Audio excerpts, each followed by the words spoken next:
So hello Azik, once again a very good morning to you. Welcome to our social science class. इस class में हम लोग discuss करेंगे the structure of the UN. और structure of the UN में हम लोगों ने 4 पॉइंट डिस्कस कर लिया है, 2 पॉइंट बचा हुआ है। ठीक है, हमारा चैप्टर है how does the UN works. आखिर यूएन जो है, यूनाइटेड नेशन है, वो काम कैसे करता है। तो उसमें हम लोग स्ट्रक्चर ऑफ द यूएन देख रहे थे। कल कुछ कम तुमने एक्सप्लेन कर पाया, कुछ पॉइंट से एक्सप्लेन किए क्योंकि तुमने रीडिंग नहीं की थी। तो आज अच्छे से पहले रीडिंग कर लेना और पूरे के पूरे टॉपिक अच्छे से हमें शाम को समझाना भाई। ठीक है, तब बात बनेगी। एक बार हम समझाएं, एक बार तुम समझाओ। ठीक है, तो हमारे समझाने से तुम समझ जाओ और तुम्हारे समझाने से हम समझ जाएं। हम दोनों लोग एक दूसरे से पढ़ाई करते रहें।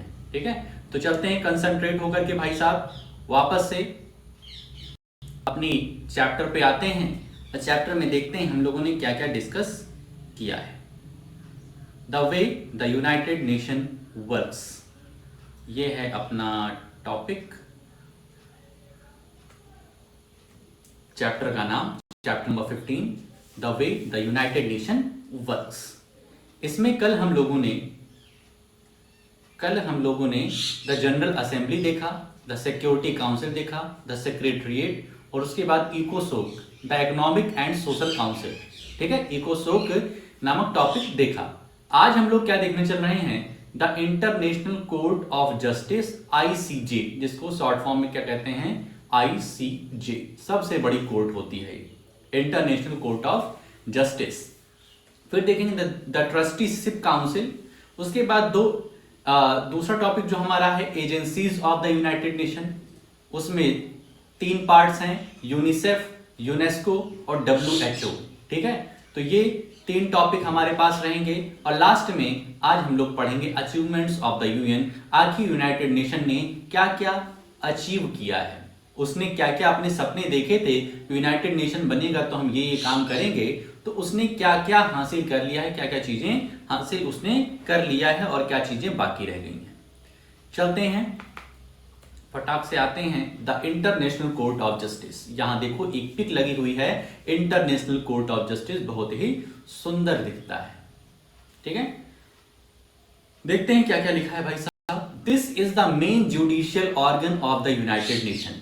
ये जो है, ये मेन जुडिशियल ऑर्गन है जहां से ये बताया जाता है कि क्या चीज सही है, क्या चीज गलत है।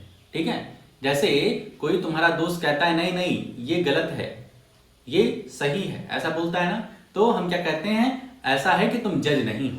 ठीक है, बोलते हैं ना, ऐसा है कि तुम जज नहीं हो। जज बताता है क्या सही है क्या गलत है। आप अपनी बात रखिए सर, तो जज बताएगा कि तुम सही बोल रहे हो या गलत बोल रहे हो। तो this is the main judicial organ of the united nation. United nation का main judicial organ international court of justice, इसको शॉर्ट फॉर्म में आईसीजे कहते हैं। एक बार, इट कंसिस्ट ऑफ 15 जजेस elected for a term of 9 years by the Security Council and the General Assembly। ध्यान रखना कि जो इंटरनेशनल कोर्ट ऑफ जस्टिस है, इसमें 15 जजेस होते हैं, 15 जज होंगे और 9 साल के लिए रहेंगे। 9 साल का इनका टेन्योर होता है, 9 साल ये यहाँ पे जज बने रहेंगे। इनको इलेक्ट कौन करेगा, तो इनको इलेक्ट करेंगे members of the security council, जो कल हम लोगों ने देखा था सेकेंड टॉपिक, और member of the general assembly. ये दोनों लोग मिलकर के इन दो कमेटी या इन 2 ऑर्गन्स के जो मेंबर्स हैं वो इलेक्ट करेंगे हमारे इंटरनेशनल कोर्ट ऑफ जस्टिस के जजेस को, और 9 साल वो वहां पे रहेंगे, वापस से फिर इलेक्शन होगा। It considers disputes that arise between the union member nation. इसका काम क्या है, तो ये क्या काम करेगा, जो डिस्प्यूट्स, जो लड़ाई झगड़ा हो रहा है उसके मेंबर नेशन, मतलब जो यूनाइटेड नेशन की मेंबरशिप ली हुई है, जो कंट्री, उनके बीच में कोई लड़ाई झगड़ा चल रहा है, तो उसको सॉल्व करने का आईसीजे काम करेगी, इंटरनेशनल कोर्ट ऑफ जस्टिस काम करेगी। समझ में आ रहा है, ये 2 मेंबर कंट्रीज हैं जो यूनाइटेड नेशन की मेंबरशिप ली हुई है, वहां पर मेंबर हैं। अगर इनके बीच में कोई लड़ाई झगड़ा है, कोई डिस्प्यूट है, कोई मतभेद है, तो आईसीजे क्या करेगा, उसको सॉल्व करने का काम करेगा। Every country has to abide by its decision.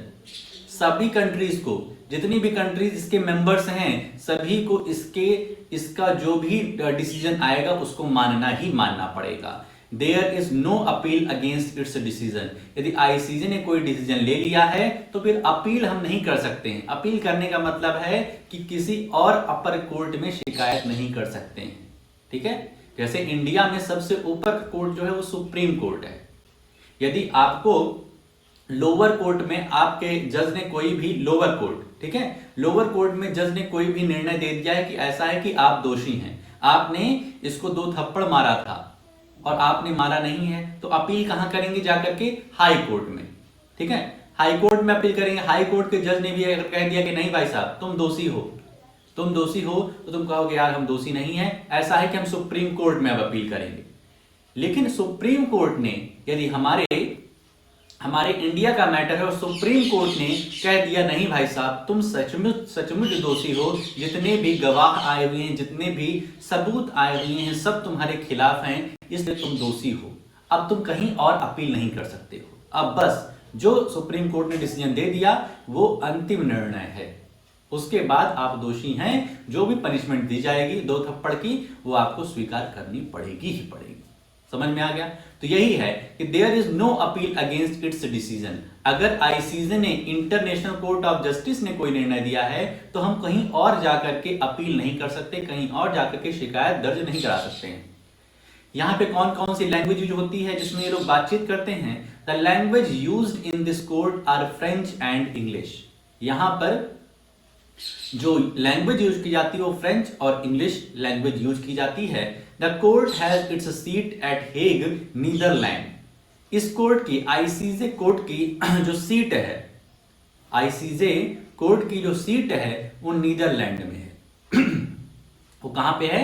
Netherlands, Hague city में, नीदरलैंड कंट्री है, वहां पर ये हेग सिटी है, वहां पर ये हमारी कोर्ट है ICJ. But it can sit elsewhere if need arises. लेकिन ये कहीं पर भी बैठ सकते हैं, सीट वहां पर है, फिक्स सीट नीदरलैंड में है, लेकिन ये किसी और कंट्री में भी बैठ सकते हैं, कहीं पर भी बैठ करके निर्णय ले सकते हैं 15 जजेस। एक बात तो ये इतना क्लियर हो गया। ICJ, international court of justice, बहुत ही सुंदर बिल्डिंग है भाई साहब। इसके बाद लास्ट ऑर्गन हमारे जो स्ट्रक्चर है हमारे यूएन का वो है the trusteeship council. The trusteeship council क्या काम होता है इसका? The trusteeship council looks after that trust territories. जो ट्रस्टीशिप काउंसिल है ये क्या काम करता है? जो ट्रस्ट टेरिटरीज हैं, ठीक है, ट्रस्ट टेरिटरीज क्या होती हैं अभी देख रहे हैं, ट्रस्ट टेरिटरीज को देखने का काम करती है।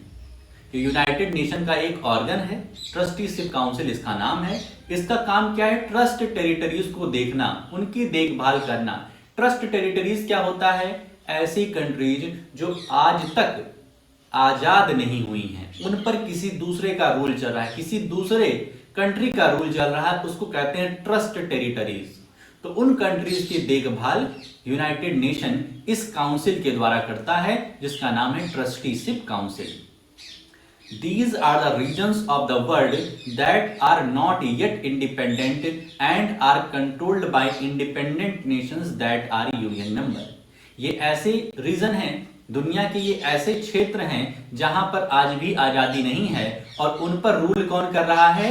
यूएन में जो कंट्री मेंबरशिप ली हुई है वो जाकर के वहां रूल कर रही हैं। तो वहां पर यूनाइटेड नेशन क्या करता है? उनको लुक आफ्टर करता है, उनकी देखभाल करता है, उनके साथ कुछ ज्यादती न होने पाए। The trusteeship council promotes the nation for self government and independence. वो उस जो ट्रस्ट टेरिटरीज है, वो ऐसा क्षेत्र जहां आजादी नहीं मिली हुई है, वहां पर यूनाइटेड नेशन इस काउंसिल के द्वारा क्या करता है? लोगों को एम्पावर करता है कि आप अपनी गवर्नमेंट बनाइए, आप आजाद होइए, डेवलपमेंट करिए। The council meets at least once every year. ये काउंसिल एक साल में कम से कम एक बार तो जरूर ही मिलती है। Each member has 1 vote and decisions are taken by the simple majority. Each member, ये जो यहाँ पर हमारा ट्रस्टीशिप काउंसिल है, यहाँ पर देखो देशों के नाम लिखे हैं, इजराइल है, मॉरिशस है, मैक्सिको है, मंगोला है, जापान है, जॉर्डन है, और बहुत छोटे छोटे लिखे हुए हैं, वो तो दिख नहीं रही हैं, लेकिन ये जो मेन है वो दिख रही है। आइसलैंड है, ठीक है, ये इराक है शायद, ठीक है। तो इस तरीके से बहुत सारी कंट्रीज हैं यहाँ पर, ठीक है, उसके सभी मेंबर्स को एक वोट देने का। ये देखो मैक्सिको वाला बच्चा, मतलब मैक्सिको वाले जो ऑफिशियल्स हैं, ऑफिसर्स हैं, वो नहीं आए, इजराइल वाले भी नहीं आए, आयरलैंड के भी नहीं आए, तो कुछ के आए हैं, मॉरिशस के जैसे आए हुए हैं, इस तरीके से कुछ के आए हैं, कुछ के नहीं आए हुए हैं। तो ऐसे सब लोग बैठते हैं और सभी मेंबर को एक वोट देने का अधिकार रहता है, 1 vote, and decisions are taken by the simple majority. Simple majority के तहत यहाँ पे डिसीजन ले जाता है। सिंपल मेजॉरिटी का मतलब क्या होता है, जैसे 100 लोग हैं तो 100 में से 51 ने जिसको कह दिया वो जीत जाएगा, उसका बात मानी जाएगी। इसके बाद हम लोग देखेंगे agencies of the united nation. United nation की कौन कौन सी एजेंसीज हैं, तो मेनली 3 टाइप्स हैं, UNICEF, UNESCO and WHO। UNICEF, UNESCO, WHO। सबसे पहले हम लोग पढ़ेंगे यूनिसेफ। ये है यूनिसेफ का लोगो, जिसमें एक मदर बनी हुई है और एक बच्चा बना हुआ है, mother and his child. UNICEF का फुल फॉर्म क्या है, यूनाइटेड नेशंस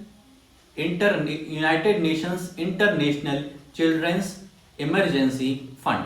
ठीक है, United Nations International Children's Emergency Fund, मतलब ये मेनली चिल्ड्रन के लिए ये फंड चलाया गया है।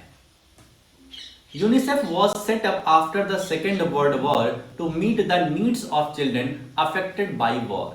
यूनिसेफ का गठन, यूनिसेफ जो एजेंसी है यूनाइटेड नेशन की, ये तब एग्जिस्टेंस में आई, तब इसको लोग जाने जब सेकेंड वर्ल्ड वॉर खत्म हुआ। और सेकेंड वर्ल्ड वॉर खत्म होने के बाद बहुत सारे ऐसे चिल्ड्रन थे जिनके माता पिता खत्म हो गए थे। ठीक है, तो वो क्या थे, बहुत डरे हुए थे, उनका कोई नहीं था। ठीक है, तो यूनिसेफ ने उनके लिए, यूनाइटेड नेशन ने उनके लिए एक एजेंसी बनाई जिसका नाम है UNICEF, United Nations International Children Emergency Fund. Today it helps millions of mothers and childrens of developing countries. ठीक है, उद्देश्य तो इसका था, ये कब आया, जब सेकेंड वर्ल्ड वॉर खत्म हुआ और बहुत सारे चिल्ड्रन वॉर के कारण अफेक्टेड हुए थे, तब ये एग्जिस्टेंस में आया, तब ये बना। लेकिन इस समय काम क्या कर रहा है, तो इस समय मिलियंस ऑफ मदर्स और चिल्ड्रन को, बहुत सारे हमारी माताएं हैं और उनके बच्चों को जो डेवलपिंग कंट्रीज के हैं उनको मदद कर रहा है। It gives medicine, food and advice to them.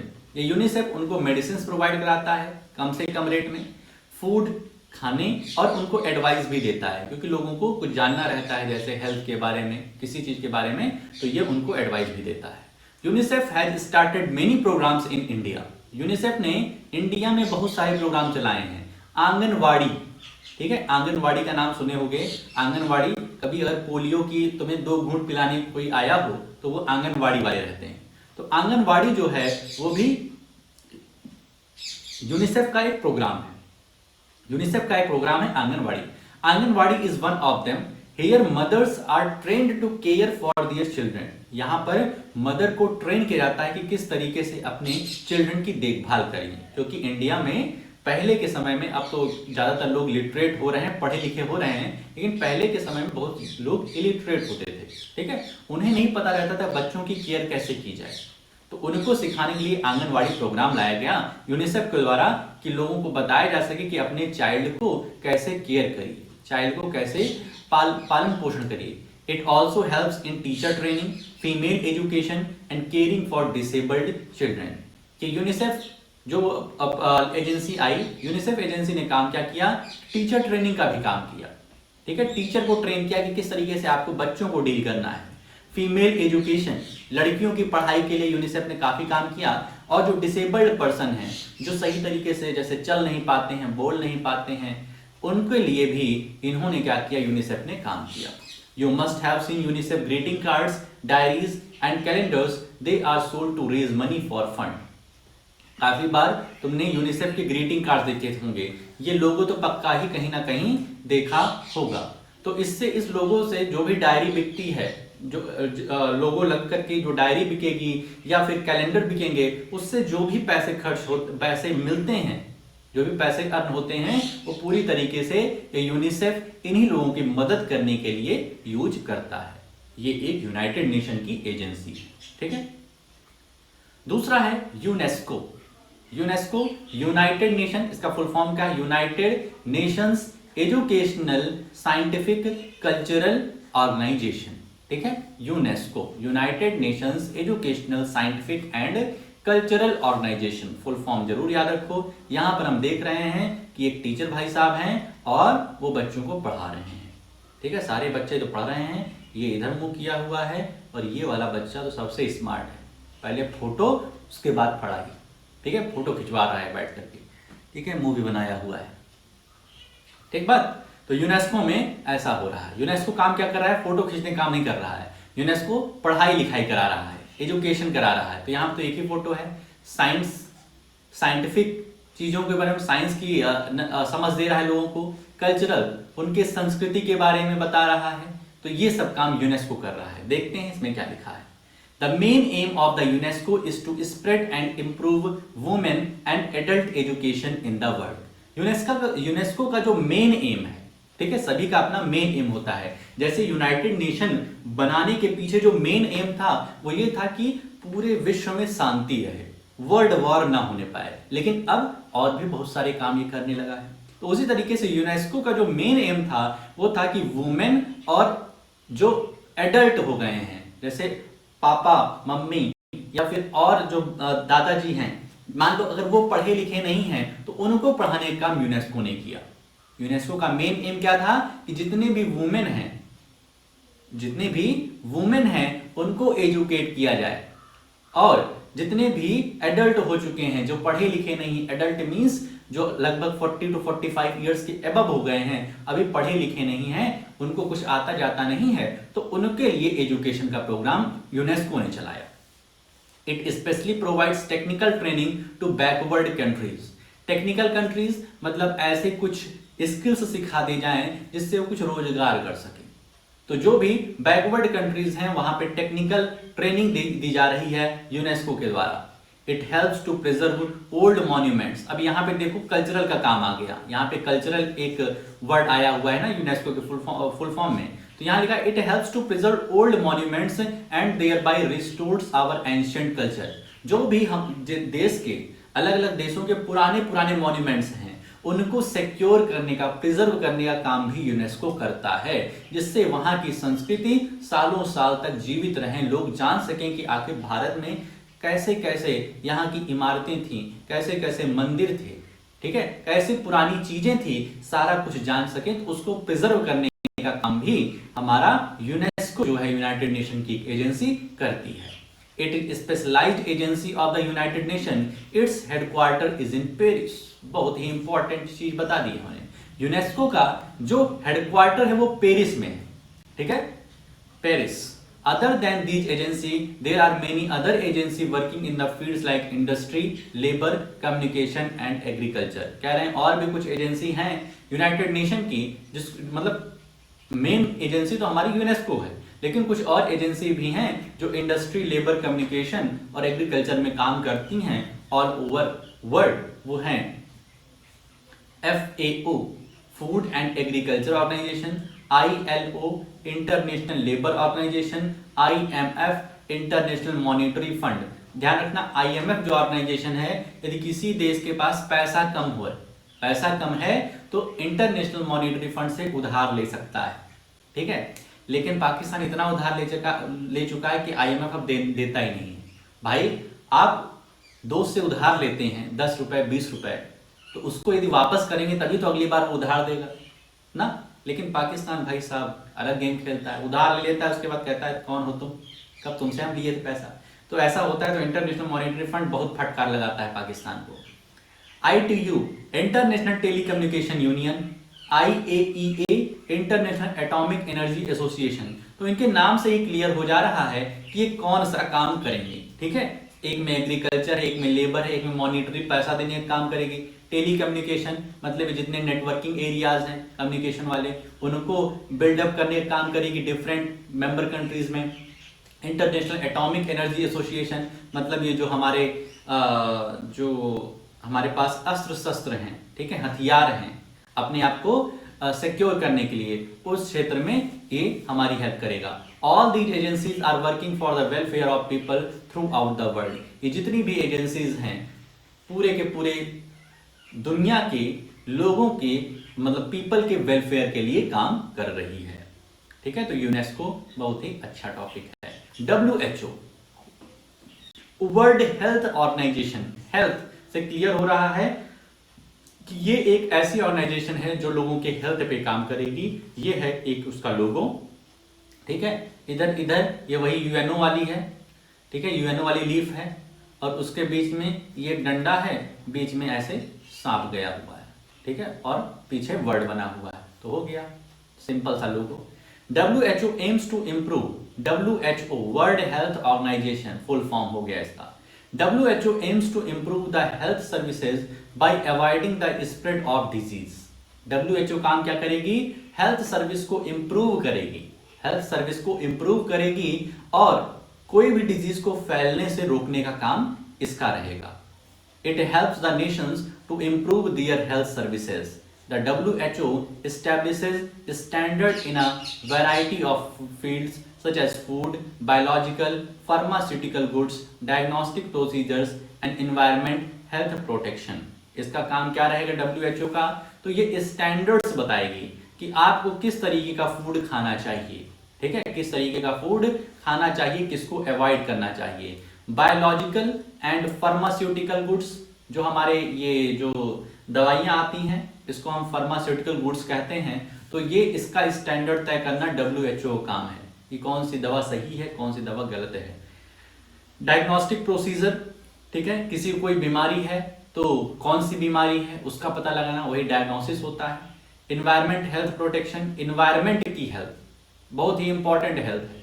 यदि हमारा इन्वायरमेंट हेल्दी रहेगा, हमको एयर ऑक्सीजन जो हम इनहेल कर रहे हैं यदि वो हेल्दी रहेगी तब हम हेल्दी रहेंगे। जो वाटर पी रहे हैं वो हेल्दी रहेगा तब हम भी हेल्दी रहेंगे, ठीक है। वाटर यदि अनहेल्दी है, इन्वायरमेंट हमारा अनहेल्दी है तो हमारा हेल्दी होने का सवाल ही नहीं उठता, हम भी अनहेल्दी रहेंगे। The WHO has about 165 members, ध्यान रखना 165 members हैं इसके। India is one of them. The credit for eradication of the smallpox from the earth goes to the WHO. ध्यान रखना जिस तरीके से कोरोना महामारी फैली हुई थी उसी तरीके से एक समय में स्मॉल पॉक्स बीमारी फैली हुई थी। स्मॉल पॉक्स में शरीर में दाने दाने दाने पड़ जाते हैं, बहुत खुजली होती है, ठीक है। ये भी एक महामारी थी, एक लोग से दूसरे लोग में ट्रांसफर हो रही थी जिससे से कोरोना हो रहा था। तो WHO ने इस बीमारी को दूर करने में काफी हेल्प करी थी। पूरा क्रेडिट WHO को जाता है। Health for all and all for health, health for all and all for health is a well known slogan of WHO। WHO का मेन स्लोगन जो है वो health for all and all for health, ये इनका slogan है, ठीक है। 165 member countries हैं WHO की, इस बात का ध्यान रखना। इसके बाद आज का और अपने इस सोशल साइंस के इस चैप्टर का लास्ट टॉपिक है अचीवमेंट्स ऑफ द यूएन। आखिर हमारे यूनाइटेड नेशन ने अचीव क्या क्या किया, क्या क्या चीज हासिल उसने कर लिया है। The United Nations has sort disputes between countries which otherwise would have led towards. कह रहे हैं कोई भी दो कंट्रीज के बीच में, कोई भी दो मेंबर कंट्रीज में यदि क्लैश होने वाला रहता है, लड़ाई झगड़ा होने वाली रहती है, तो यूएन क्या करता है, काफी हद तक सुलझाने का काम करता है। It has prevented the occurrence of another world war। यहाँ पे फुल स्टॉप नहीं रहेगा, वर्ल्ड वॉर रहेगा। कह रहे हैं कि इसने प्रिवेंट किया है कि कोई भी अनदर वर्ल्ड वॉर नहीं होगा। यूनाइटेड नेशन ने इस पर बहुत ज्यादा काम किया है कि कोई भी वर्ल्ड वॉर अब ना होने पाए। It has helped solve conflicts through negotiation and other peaceful means। Negotiation क्या होता है उसी को जिसे तुम दुकानदारी कहते हो कि हमारी ना तुम्हारी बीच का कोई ले लेते हैं। तो यूनाइटेड नेशन नेगोशिएशन करने का काम करती है दो कंट्रीज के बीच में, किसी तरीके से शांति की बात करती है कि शांत हो जाए सारी कंट्री। जैसे कल तुम्हें 75 सिटअप्स करनी थी, ना 50 ना 100, बीच की 75, लेकिन तुमने नहीं करी, तो अब इसका डबल करना पड़ेगा। 75 + 75 कितना हो गया, 5 5 10, 7 7 14, 150। भाई साहब नेगोशिएशन हुआ, लेकिन नेगोशिएशन तुमको स्वीकार नहीं हुआ, तो यूनाइटेड नेशन बहुत तेज गुस्साती है यदि उसका कहना नहीं मानते हो, ठीक है। तो अब तुम्हें 150 करना पड़ेगा। ओके, चलते हैं। It has a peace keeping force which restores law and order. इसके पास पीस कीपिंग फोर्स है, तुम्हें बताए थे अगर दो कंट्रीज में कोई लड़ाई झगड़ा होने वाला रहता है तो इनकी पीस कीपिंग फोर्स दोनों कंट्री में जाती हैं, उनसे बात करती हैं और समस्या का समाधान ले आती हैं, किस तरीके से कॉन्फ्लिक्ट सॉल्व हो सकता है। It has prevented the use of nuclear weapons and play an important role in control of arms. United nation का मेन वर्क ये भी है कि न्यूक्लियर वेपन्स यूज ना होने पाए, क्योंकि लगभग सभी कंट्री के पास न्यूक्लियर वेपन है इस समय, और किसी ने भी यूज किया तो पूरी की पूरी धरती खत्म हो सकती है। न्यूक्लियर वेपन्स इतना खतरनाक होता है, ठीक है। तो ये काम करना है। The various agencies end funds of the UN have helped improving the condition of developing countries. बहुत सारी एजेंसीज हैं, बहुत सारी, क्या लिखा है, the various agencies and funds of the UN have helped improving the condition of the developing countries। Developing countries की conditions को सुधारने के लिए वेरियस जितनी भी एजेंसीज हैं हमारे यूनाइटेड नेशन की, उन्होंने काफी काम किया है, जिससे डेवलपिंग नेशन जो हैं, जो इस समय विकास कर रहे हैं, उनकी काफी मदद की जा सकती है। They have been successful in the field of child welfare. Child की देखभाल के लिए उन्होंने काफी अच्छा काम किया है। देखो, जैसे ही बच्चा पैदा होता है कुछ सालों तक उसको वो पिलाया जाता है 2 बूंद जिंदगी की, पोलियो की ड्रॉप की, पोलियो बीमारी उसको ना पड़ने पाए, ठीक है। पहले पोलियो काफी होता था। लेबर के लिए काफी काम किया है, मजदूरों के लिए, फूड प्रोडक्शन के लिए काफी काम है, और हेल्थ और एजुकेशन, इन सभी फील्ड्स में यूएन ने काफी अचीवमेंट हासिल करी है, ठीक है। तो इस तरीके से अपना चैप्टर हो जाता है खत्म। अब देखते हैं तुम्हें लिखना क्या क्या है, ठीक है भाई साहब, तुम्हें लिखना क्या क्या है।